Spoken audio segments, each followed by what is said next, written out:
Dari ketika melakukan waktu yang tepat untuk melakukan diversifikasi ya, kalau saya Mhm, bilang sih sebenarnya seawal mungkin gitu ya. Cuman mhm tetap mhm. kita ketika misalnya buat investor pemula itu masuk ke pasar modal, mereka harus punya juga knowledge tentang kayak masing-masing sektor. Mereka harus tahu juga knowledge tentang masing-masing saham gitu. Jadi Mhm. jangan ibaratnya mereka diversifikasi ada 5 gitu ya. Cuman emang mereka nggak tahu tuh lima-limanya tuh saham apa gitu. Kenapa Iya ambil iya. saham ini? Walaupun mereka melakukan diversifikasi. Nggak tahu, katanya mau diangkat ke Mhm. segini. Nah, jadi itu sebenarnya penting. Jadi ketika ibaratnya dari sisi knowledge itu yang menurut kita akan translasi ke bobot itu tadi. Atau Mhm. ibaratnya translasi ke pembentukan portofolio itu tadi. Jadi Mhm ketika mhm. kita tahu ya bahwa contohnya seperti ini. Ketika market sekarang lagi recovery, zaman-zaman misalnya tahun 2009 atau ibaratnya 2002, secara performa itu misalnya kayak sektor-sektor yang lebih defensif, kayak misalnya consumer goods, itu performanya nggak lebih bagus dibandingkan saham-saham yang modelnya adalah cyclical stock atau yang Mhm. modelnya lebih agresif. Nah, jadi ketika kondisi sekarang, nah kita sarankan malah nggak masuk ke sektor consumer gitu. Nah, jadi Oke. karena mereka ada knowledge itu, mereka udah bisa melakukan diversifikasi. Jadi saran kita tuh sebenarnya seawal mungkin. Itu sih Jadi, sebenarnya, Mbak. kalau untuk evaluasinya sendiri, kalau tadi kan untuk memulai diversifikasinya ya, pasti kan harus ada evaluasinya lagi nih. Apakah, racikan portofolio kita masih relevan atau enggak, itu sebaiknya ada nggak waktu yang ideal? Mungkin setiap 1 kuartal kemudian dievaluasi lagi dan cara evaluasinya sebetulnya gimana sih Mas Niko? Iya, kalau dari saya sih sebenarnya gini ya, kalau buat melakukan diversifikasi itu ada istilahnya namanya rebalancing. Rebalancing itu adalah ketika kita mengatur ulang portofolio kita.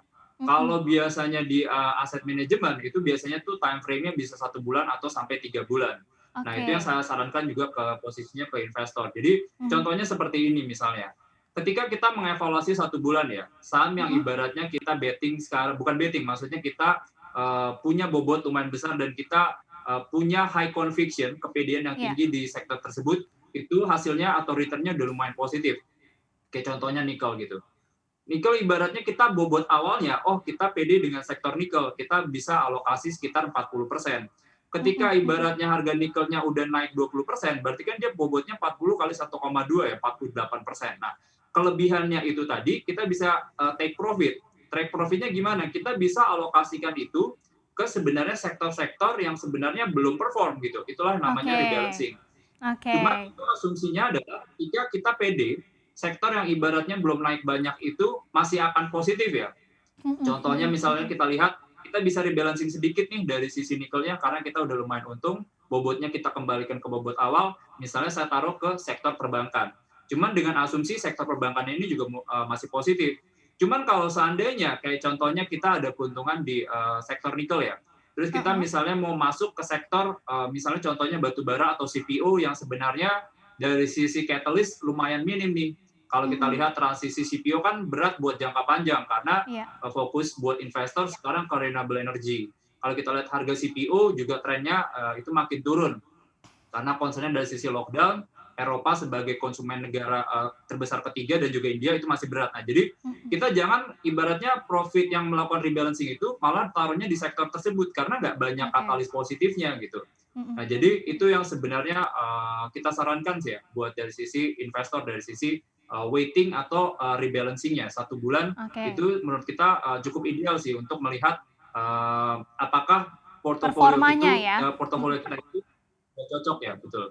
Iya, jadi 1 sampai 3 bulan tadi yang disarankan dan rebalancing-nya juga tadi nggak boleh sembarangan ya, apalagi sudah menjual yang sudah untung ternyata, malah ditempatkan di sektor yang ternyata dalam jangka waktu ke depannya belum bisa profit gitu. Nah, sudah ada pertanyaan lagi yang masuk ke Instagram CNBC Indonesia, Mas Niko. Kita lihat satu-satu pertanyaannya apa saja nih tentang tema kita kali ini, diversifikasi investasi. Dari @adam27isa, sebaiknya boleh punya saham perbankan berapa buah? Oke, mungkin kita spesifikin lagi kalau di tengah kondisi yang seperti ini ya, prospek saham perbankan tuh seperti apa? Kemudian dari @Deninova, Min gimana caranya supaya nggak takut diversifikasi? Soalnya yang aku pegang saham consumer semua nih. Oke, sebetulnya mungkin mau diversifikasi tapi masih takut dan bingung ya diversifikasinya kemana aja. Jangan lupa untuk menginstal aplikasi CNBC Indonesia yang tersedia di App Store dan Play Store untuk terus mengikuti perkembangan berita ekonomi dan bisnis terkini.